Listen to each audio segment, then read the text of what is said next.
duduk.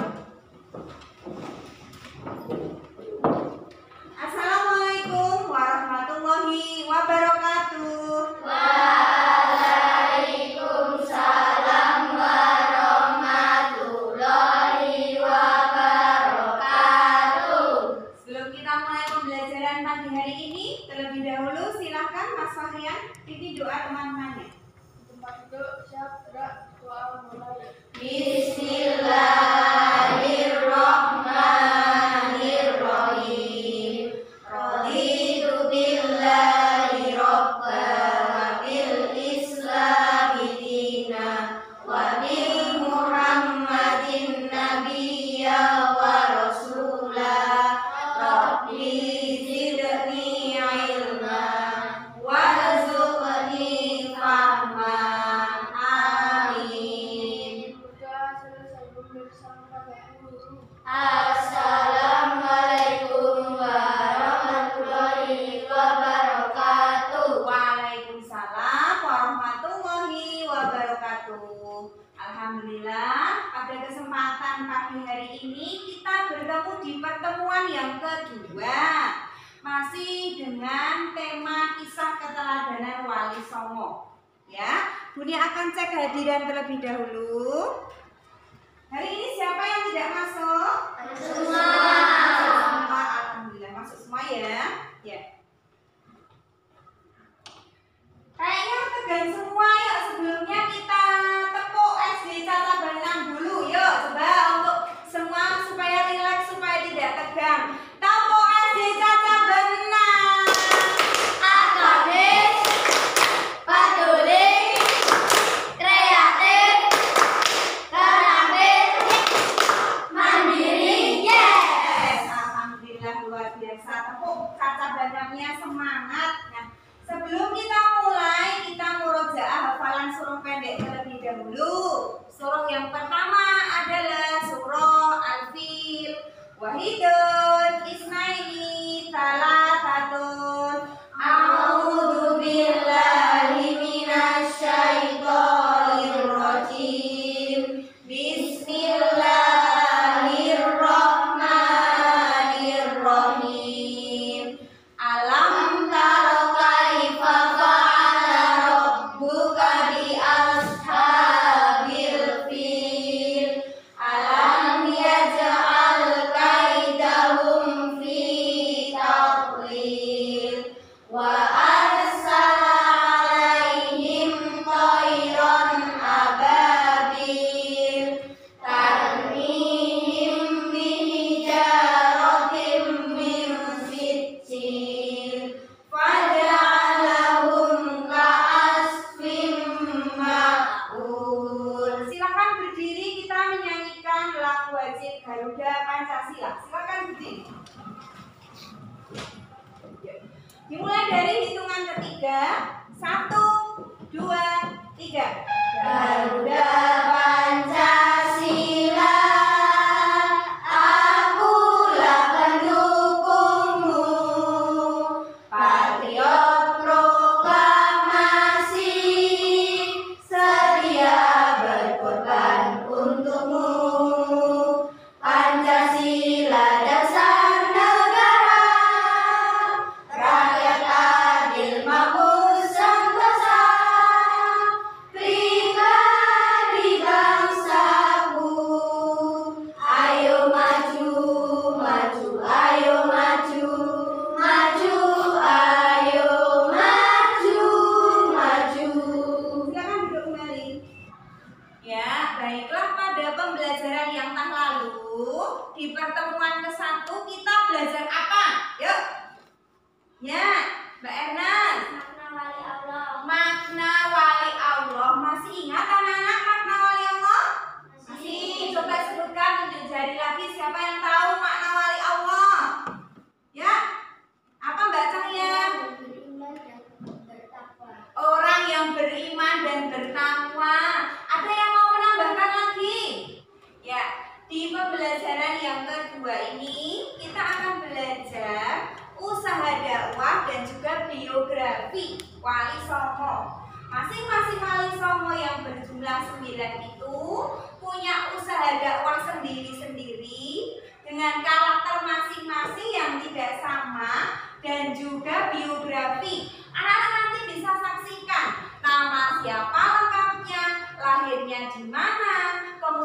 basis usahanya di mana nanti bisa dilihat di biografi. Nah, sebelum kita menuju ke materi pokok usaha dakwah, kita silakan anak-anak saksikan video yang akan Bunia tampilkan berikut ini.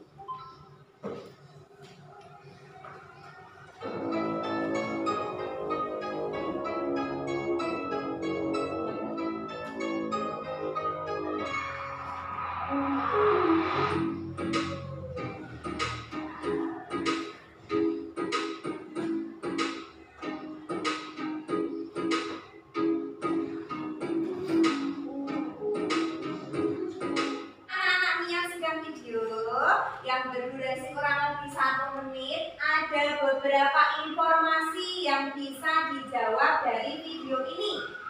Coba, gambar apa yang tampil dalam video tersebut? Masjid. Ya, masjid apa namanya? Masjid Menara Kudus. Kenapa disebut Masjid Menara Kudus?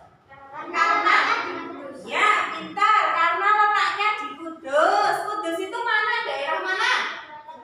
Ya, Jawa Tengah, pintar. Masjid Menara Kudus. Coba, kalau anak-anak tahu, berarti ini termasuk masjid tertua di Jawa Tengah. Ya, setelah masjid-masjid yang lain. Berarti ini merupakan apa, anak-anak? Peninggalan apa? Sejarah. Peninggalan sejarah. Peninggalan sejarahnya siapa? Wali Songo. Tepatnya siapa? Iya, Sunan Kudus. Namanya sama seperti nama sunannya. Begitu pula masjidnya, peninggalan sejarah Wali Songo yang disebut Sunan Kudus. Ternyata Sunan Kudus ini sebelum kita ke materi meninggalkan bangunan yang disebut dengan Masjid Menara Kudus yang sangat kaya akan berbagai perbedaan. Kenapa ada 2 perbedaan di masjid ini?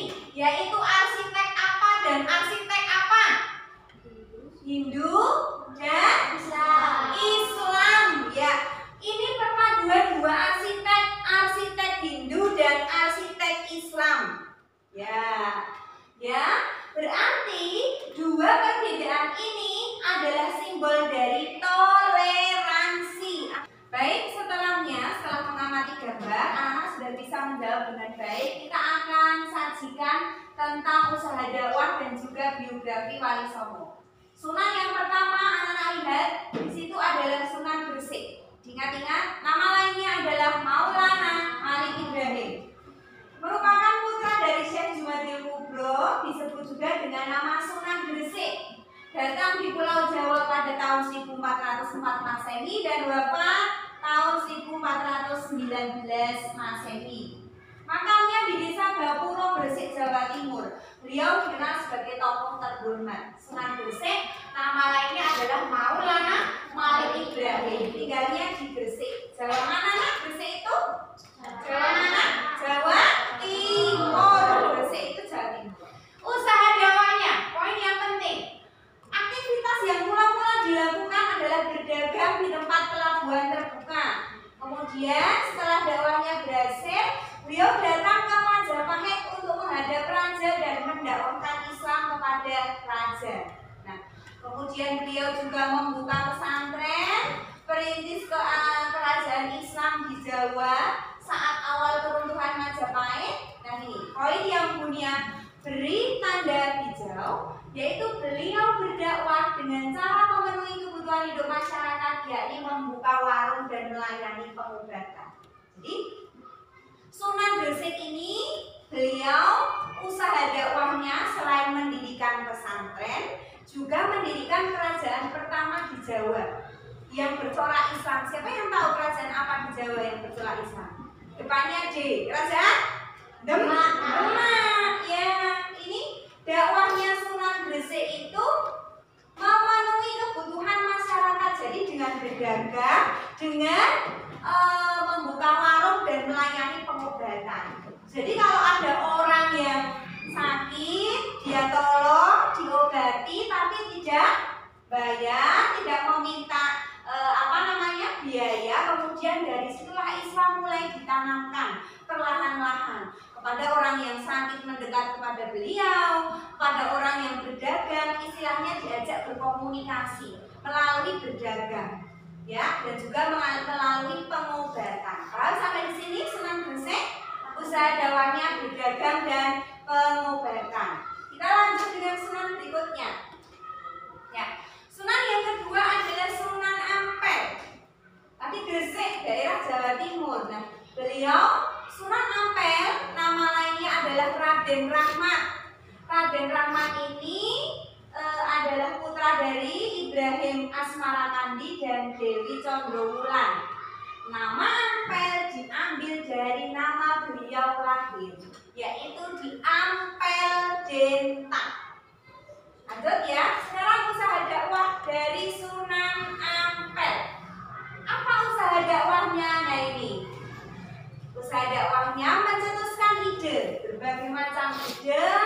Ada membentuk jaringan kekerabatan melalui perkawinan, menyerukan dakwah Islam pada penguasa dengan cara bijak. Jadi Sunan Ampel ini dakwahnya adalah masuk ke kerajaan, menyampaikan ajaran Islam dengan cara bijak. Kemudian Sunan Ampel ini menikahkan orang yang satu dengan orang yang lain. Kemudian nantinya orang itu memeluk agama Islam, jalurnya melalui perkawinan.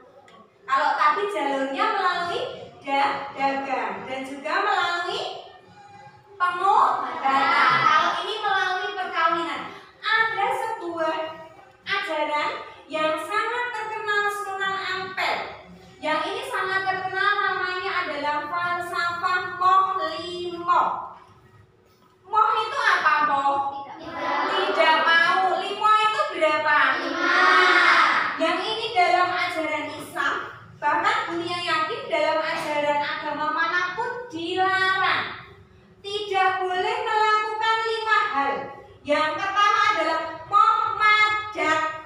Moh madat itu adalah tidak boleh mengkonsumsi obat-obatan terlarang atau narkoba. Dilarang atau tidak itu? Dilarang, membahayakan tubuh kita. Yang kedua, moh main, berarti tidak boleh main. Main di sini apa?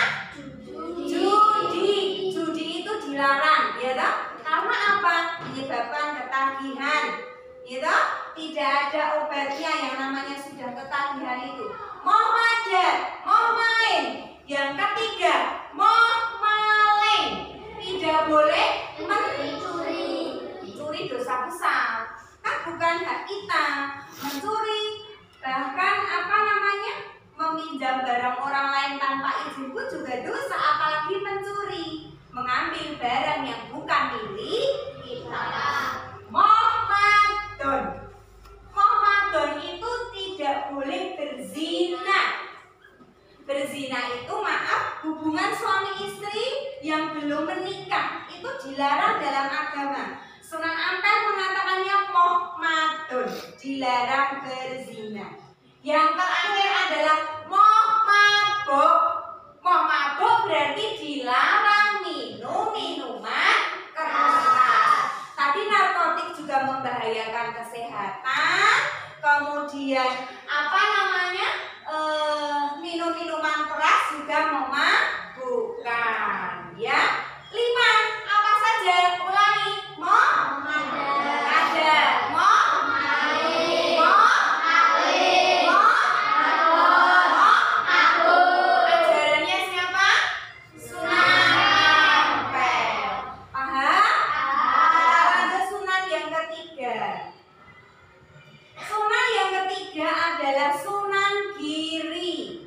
Sunan Giri itu nama lainnya adalah Raden Paku. Kalau tadi Raden Rahmat, Raden Paku ini ya berasal dari Gresik, Jawa Timur. Kemudian lahir di Blambangan, Banyuwangi. Sunan Giri hidup pada tahun 1442 sampai 1506 Masehi.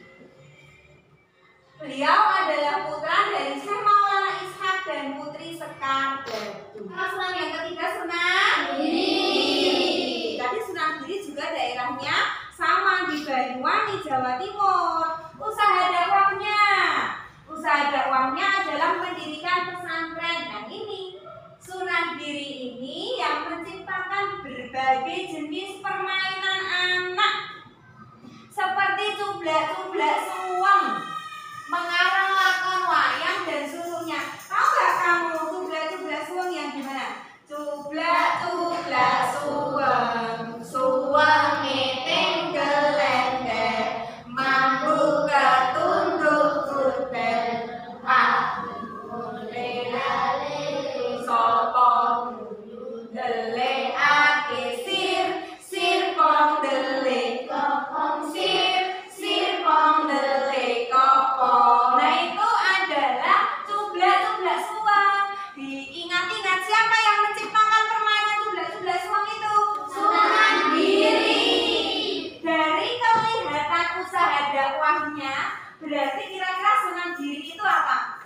Sayang pada sayang pada anak-anak. Dia mengajak anak untuk bermain, merangkul bersahabat dengan anak-anak, diajakin mainan, diajakin dolanan, dibuatkan tembang-tembang, kemudian memasukkan Islam di dalam permainan anak-anak tersebut. Jadi basisnya usaha dakwah Sunan Giri merangkul anak-anak ya untuk tahu apa itu Islam itu ya. Ini lanjutkan Sunan selanjutnya. Sunan Bonang. Bonang. Apa itu Bonang? Alat musik. Semacam apa ya? Iya, semacam gamelan. Kamu kalau nabuh gamelan itu ada alat musik juga yang mirip dengan gamelan, namanya adalah bonang. Sunan Bonang, Sunan yang keberapa? 4. Sunan Bonang, Sunan yang keempat bernama Raden Magdung Ibrahim. Hidup pada tahun 1565. Nah, ternyata beliau ini belajar Islam dari pesantren ayahnya di Ampel Denta. Setelah dewasa, berkelana di pelosok Pulau Jawa. Inilah Sunan Bonang. Coba kita lihat apa usaha dakwah Sunan Bonang. Yang pertama, dilihat di tertanda yang punya blok hijau. Berdakwah melalui pendekatan seni dan budaya, mengubah tembang-tembang mocopat. Siapa yang tahu pernah dengar nama tembang mocopat? Pernah tidak? Di pelajaran apa? Bahasa Jawa. Di bahasa Jawa anak-anak mengenal guru gotro, guru lagu, guru wilangan, ada tembang kinanti, tembang pangkur, tembang gambung. Lah, Sunan Bonang ini ternyata yang menciptakan tembang macopat, ya, Kidung Bonang. Menggunakan perangkat gamelan Jawa yang disebut dengan bonang. Jadi tadi nek Sunan Gresik itu dia lahir di Gresik, basisnya di Gresik. Sunan yang kedua adalah Sunan Ampel, lahirnya di Ampel Denta. Sunan yang ketiga adalah Sunan Giri. Nah, Sunan yang keempat yang paling unik sendiri, namanya adalah nama alat musik bonang. Ingat-ingat, berarti dia usaha dakwahnya menciptakan tembang mocopat. Paham? Oke, lanjut. Nah, ini yang berbeda. Apa perbedaan Sunan kelima ini dengan sunan-sunan yang lain? Karena menggunakan Ya, ini dia berbeda sendiri menggunakan belangkon, tapi tetap ganteng, tetap cakep ya. Nama lainnya adalah Raden Said Sunan Kalijogo. Lahir di Tuban, putra Raden Tumenggung Wilatika. Kemudian beliau ini mengubah lagu ler ilir, gundul-gundul pacul. Oh, ternyata lagu ler ilir ini yang mengubah adalah Sunan Kalijogo. Beliau ini adalah suka sekali akan kesenian. Tadi Sunan Bonang juga basisnya kesenian. Sunan Kalijogo, kalau Sunan Bonang itu lebih ke tembang mocopat. Kalau Sunan Kalijogo lebih ke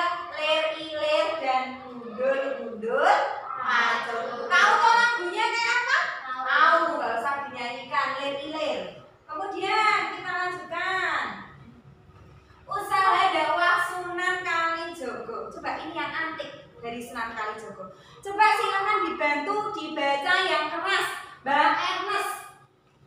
Usaha dakwah Sunan Kalijogo mengenal Islam melalui wayang dan berkeliling.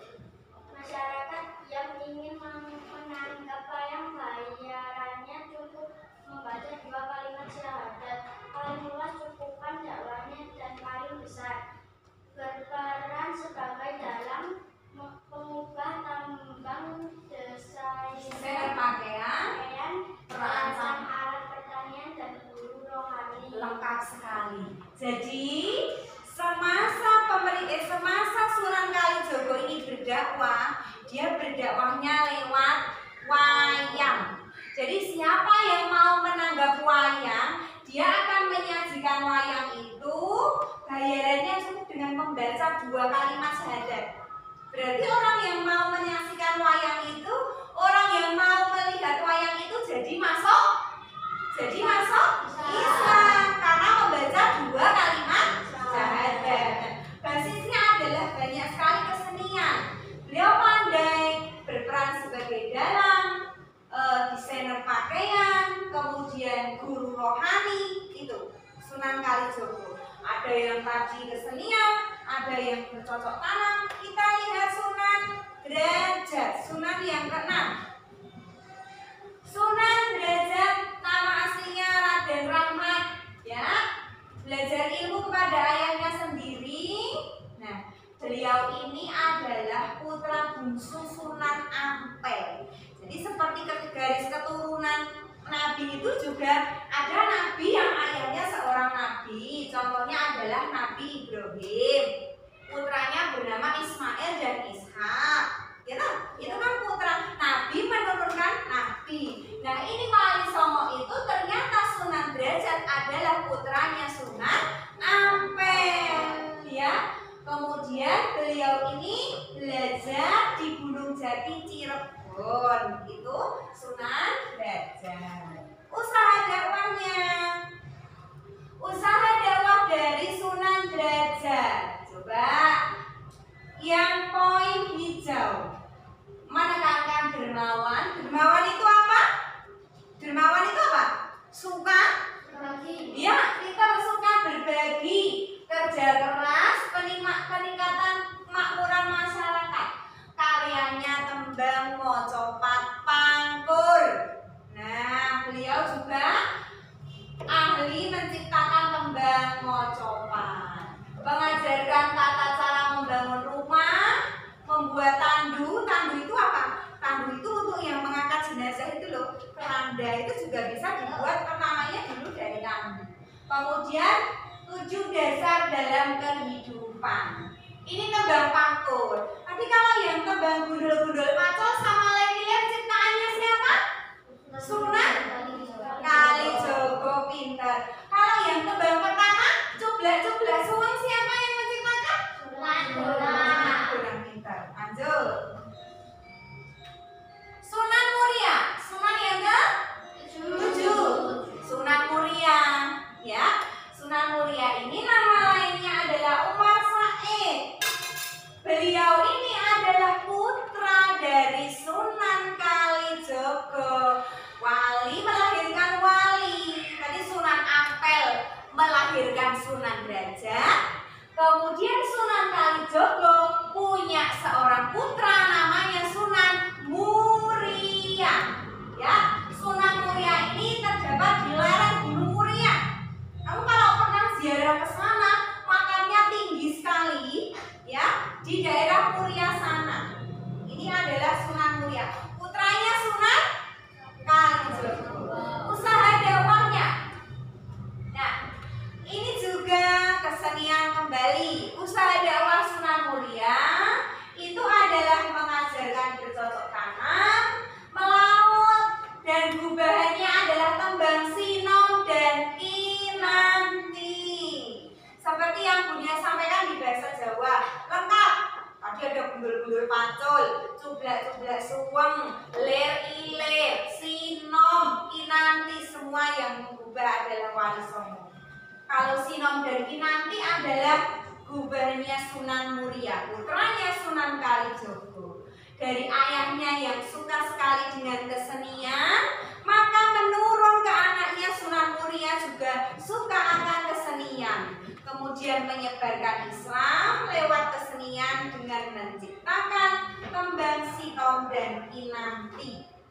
Dilanjut Sunan yang ke-8. Ini yang tadi meninggalkan masjid besar, namanya masjid apa? Kudus. Yang dilihat di pertama kali anak-anak tadi mengamati video Sunan Kudus, nama lahirnya adalah Ja'far Shadiq. Kemudian beliau itu diberi gelar waliul ilmi atau orang yang banyak sekali menguasai ilmu. Sunan Kudus wafat 1550 Masehi dan dimakamkan di belakang Masjid Komplek Masjid Kudus, Masjid Agung Kudus. Masjidnya tadi yang kita saksikan, coba lihat. Usaha dakwah Sunan Kudus menggunakan jalur seni kembali, budaya, teknologi. Kemudian coba tadi yang kedua, memadukan antara bentuk bangunan arsitek Hindu dengan arsitek Islam. Peninggalannya adalah tadi Masjid Menara Kudus. Berarti ini beliau usaha dakwahnya adalah di bidang bisa juga jalur seni, budaya dan teknologi, pandai menguasai ilmu. Wali Songo ketika zaman dulu, zaman 1400-an Masehi sudah pandai menguasai berbagai macam ilmu. Wah, ini supaya tidak tercapai, yuk tepuk semangat terlebih dahulu. 2 kali tepuk semangat.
Sudah selesai.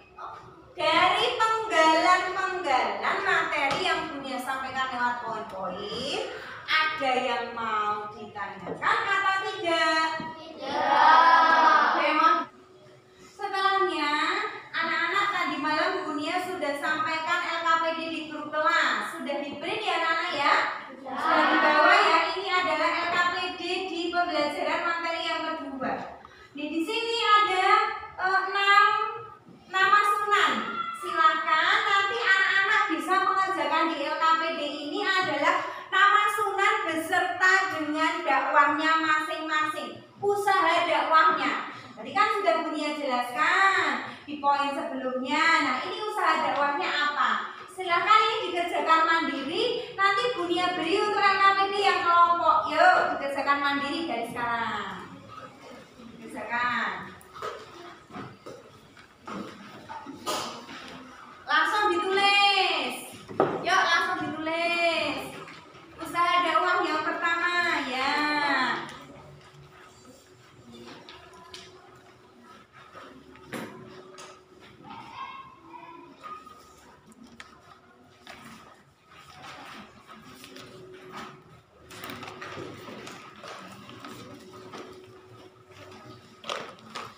Yuk tulis Mas. Usaha dakwah dari Sunan Maulana Malik Ibrahim atau Sunan Gresik.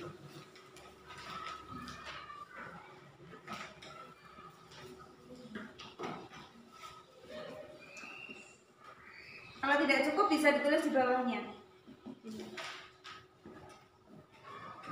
Ya, kalau tidak cukup bisa ditulis di bawahnya.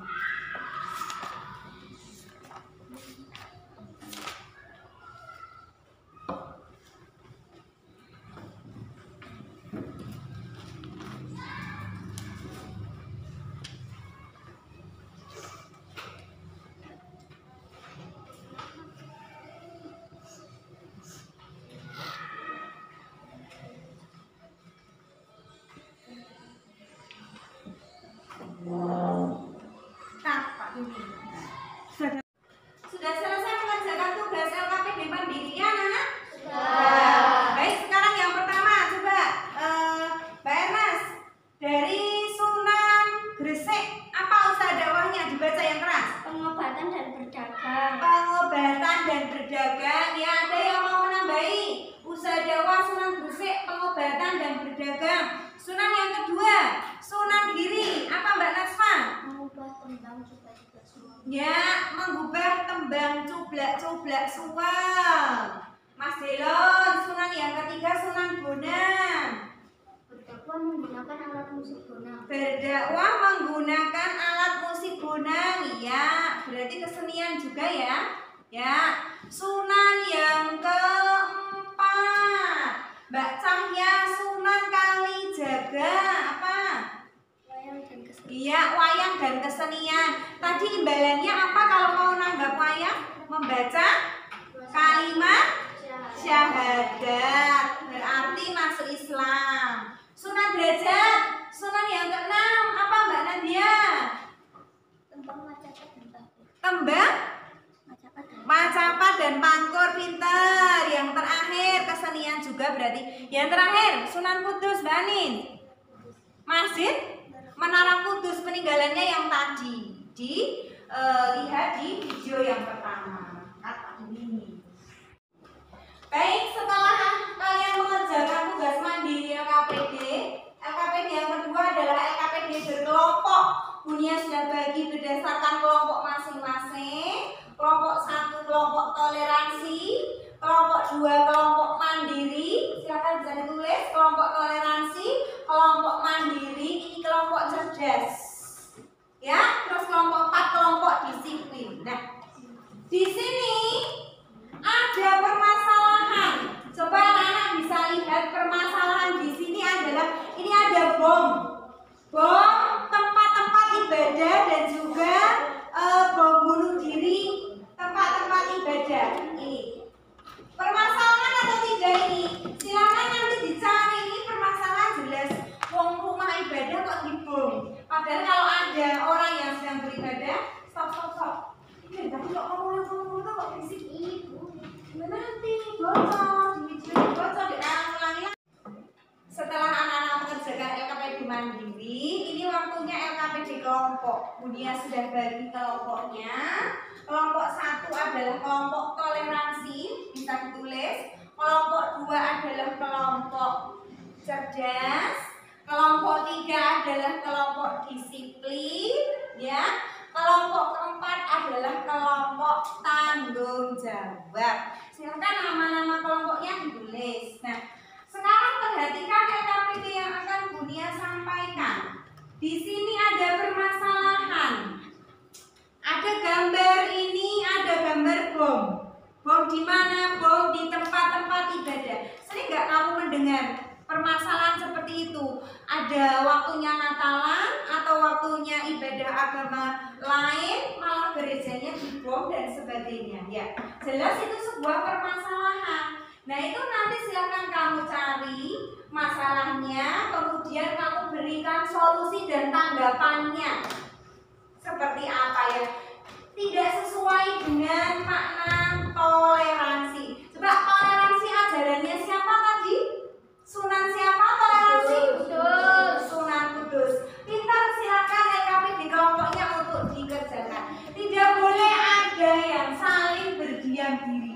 Semua bekerja. Yuk, semua bekerja bungkuk. Yuk. Semua bekerja bungkuk.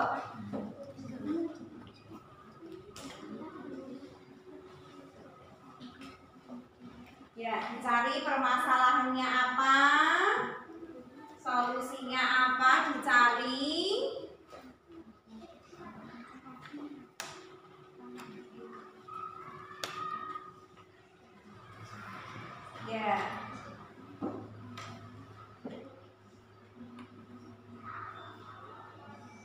sesuai atau tidak.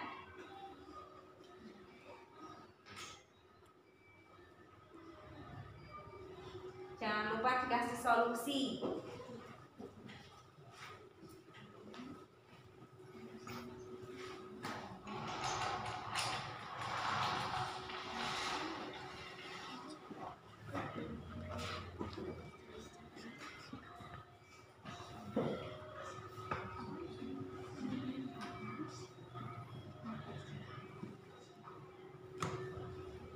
Ya, bagus.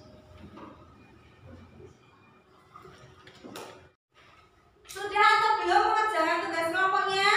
Sudah ya. Kalau sudah silakan bisa presentasi. Ya. Sekarang kelompok 4, coba kelompok 4 maju. Dibaca yang keras. Ini.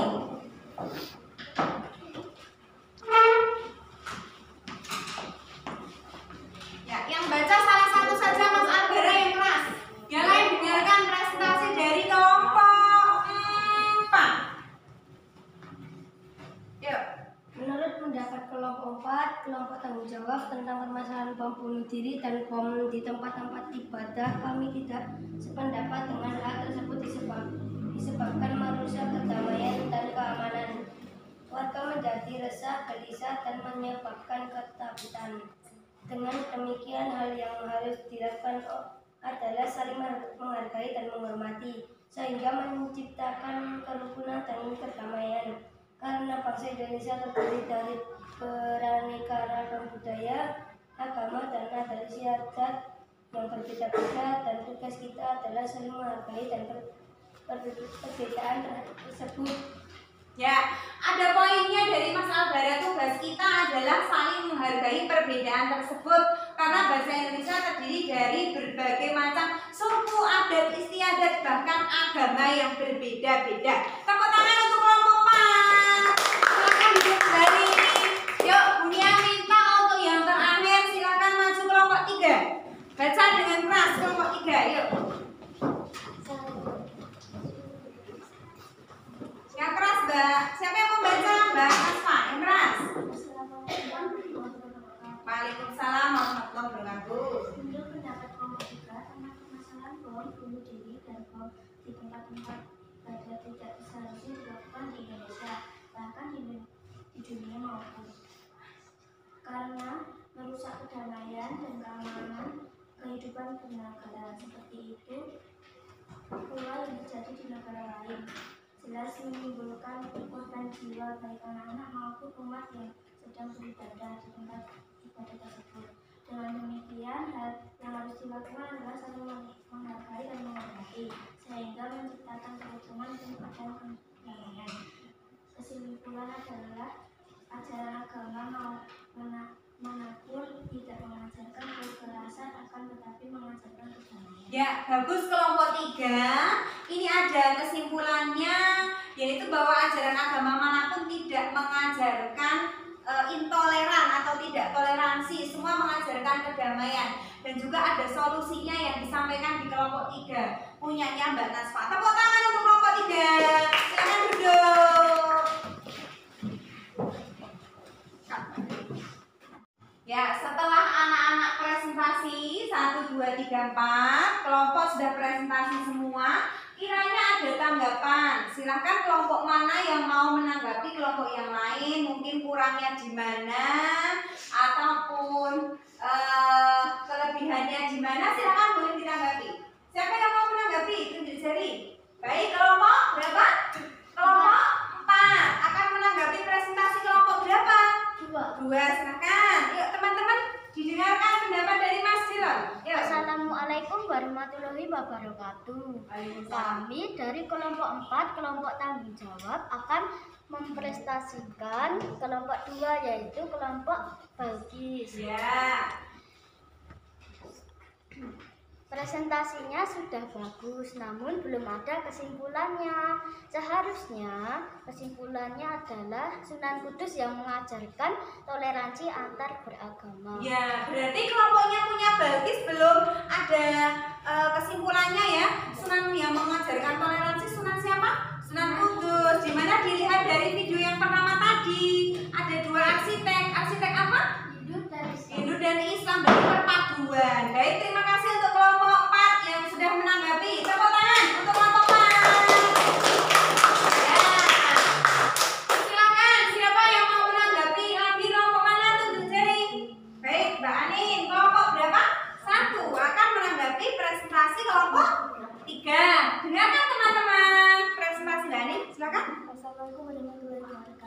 Kami kelompok 1 ingin menanggapi kelompok 3. Presentasi kelompok 3.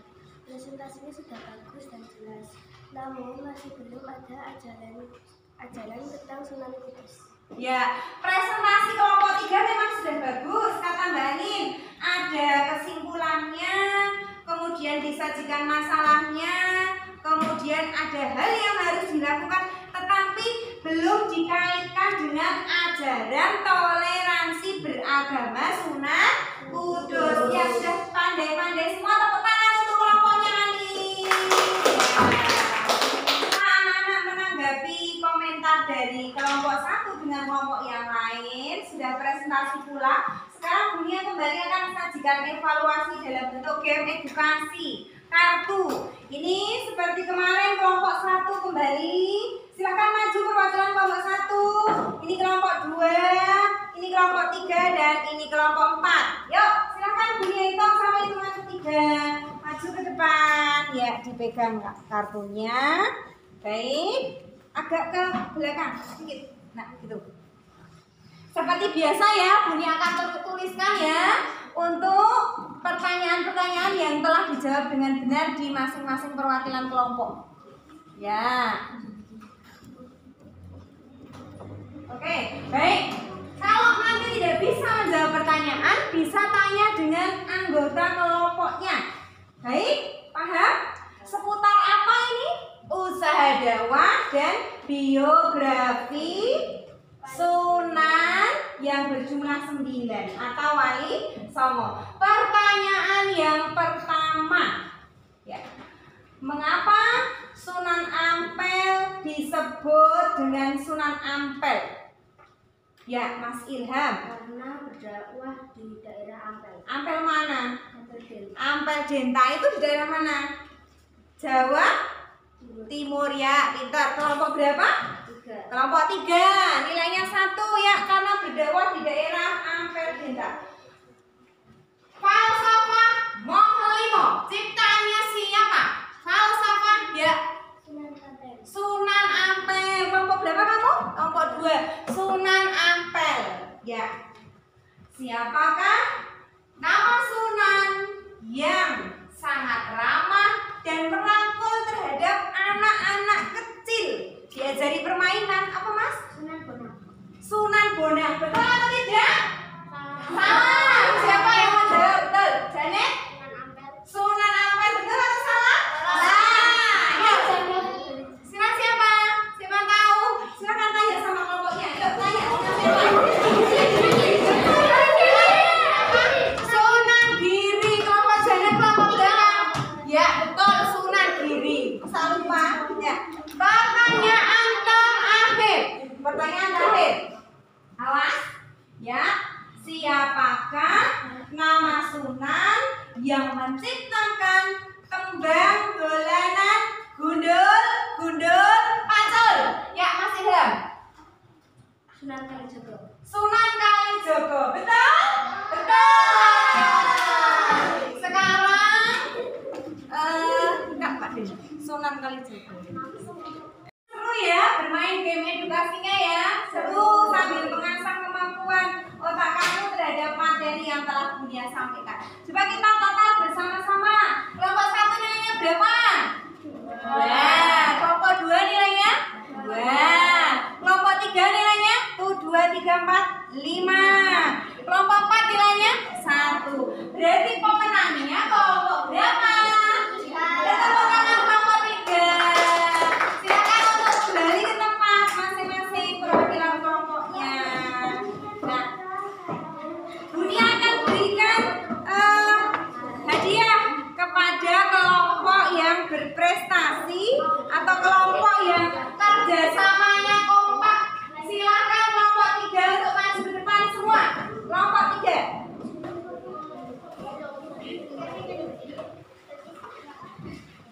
Ya, kelompok 3 ini sudah berhasil menjawab 5 pertanyaan dari materi yang Bunia sampaikan di pertemuan yang kedua. Tepuk tangan untuk kelompok 3. Ya, ini hadiahnya. Tepuk tangan untuk kelompok 3. Tepuk tangan.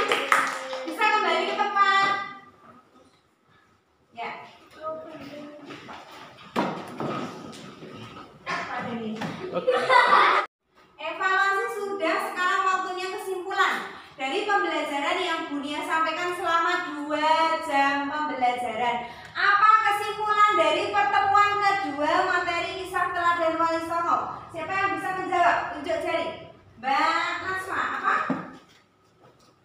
Masing-masing sunan Iya. mempunyai usaha dakwah yang berbeda-beda, yaitu berdagang, kesenian, bercocok tanam, dan sebagainya. Iya. Sunan Sunan Kudus mengajarkan apa tadi Sunan Kudus? toleransi. Iya, masing-masing sunan kata Mbak Nasma mempunyai usaha dakwah yang berbeda-beda. Ada yang bercocok tanam, ada yang kesenian, ada yang pengobatan, ada juga yang apa namanya? Tadi berdagang. Nah, yang paling penting poinnya adalah Sunan Kudus mengajarkan toleransi. Tepuk tangan untuk pembelajaran kita. Sudah cukup, coba Bunia tanya sekarang, bagaimana ekspresi belajar pagi hari ini? Senang atau sedih? Senang. Alhamdulillah. Ada pertanyaan? Ada yang mau ditanyakan? Alhamdulillah. Berarti kalau tidak ada pertanyaan, untuk pertemuan yang ketiga besok, apa yang akan kita pelajari adalah tentang penerapan, ya, Wali Songo serta sikap yang harus kita